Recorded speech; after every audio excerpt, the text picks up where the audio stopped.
Navigating back out, I want to talk through that award process. Once a award has been accepted by the granting agency, that will be notified to the applicant, now subrecipient, and they're able to begin to manage their awards. So you'll notice here within the eCivis portal account, there's a section dedicated to my awards. Now, if a subrecipient is managing multiple awards, it does visualize that in this section here. So they have high level information of the grant title, the project, their contract numbers.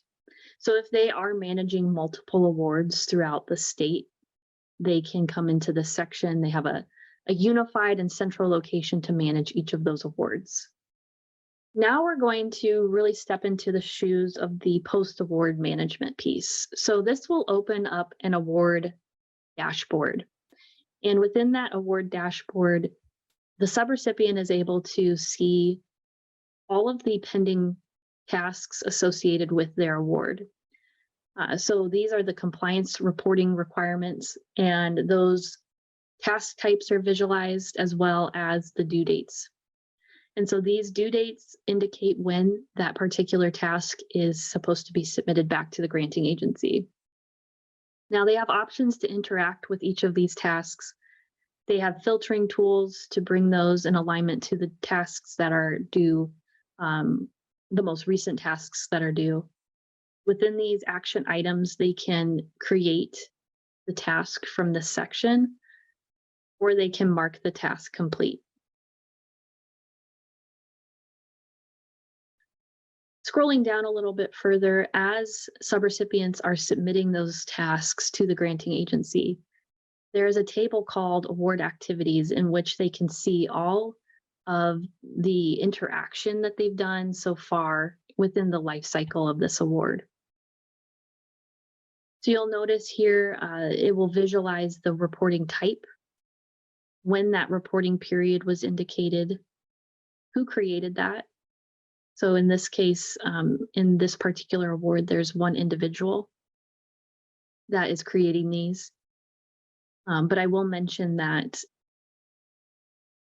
subrecipients can have a project team, and it will visualize the team member that created that particular task or report.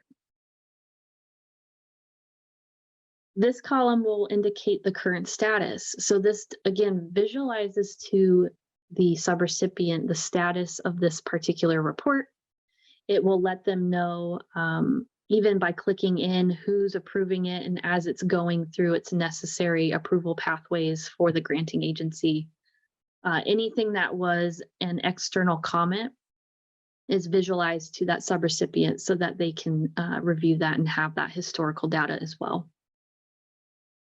So this was just an example here of a financial report that had to be adjusted, that's been sent back and forth through the approval process, as well as being corrected by the subrecipient. So here's that example. The last area is dedicated to any award amendments. So if there is an amendment submitted by the subrecipient, this will visualize here in the amendment section. So if they're making any adjustments to, here, we'll go through one as an example here. Any adjustments to their award details or their information. If there is any financial changes, so if they have to make any budget adjustments or moving certain funds to another budget category, and it may be a requirement for the granting agency to review that, they would indicate whether or not it does include any financial changes. If it does, it will open up that awarded budget, and then the subrecipient is able to adjust their budget to what they're requesting for any financial changes for that amendment.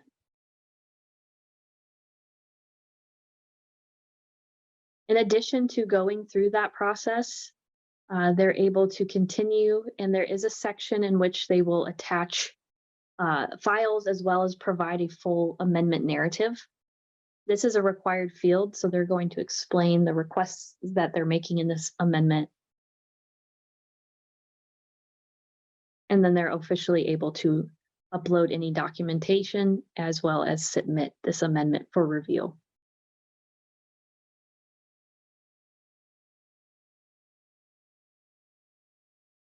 So bouncing back out into the award dashboard, there's a couple of sections up here that I also want to talk about. Specifically, it provides a good visualization for the subrecipients to come in and review their awarded budget. So they have the tools to access that, review that information. They can also view their approved goals, so those milestones in which were approved, in which they're going to be reporting against. All of the files that have gone through the award process, the signed agreement, everything that they attach during that award recommendation phase is also visualized here. I briefly mentioned this just a moment ago about the project team members that can be added into the award dashboard. So this does give your subrecipient some flexibility to add additional team members and staff to help manage the award. So this does give the option to add that team member via an email. And this email will be sent to the indicated address here. And a user can elect to have each of those members receive email notifications on the award. So really any interaction with the granting agency, any subrecipient monitoring tasks or anything additional that the granting agency establishes in this award, those team members can also receive those notifications.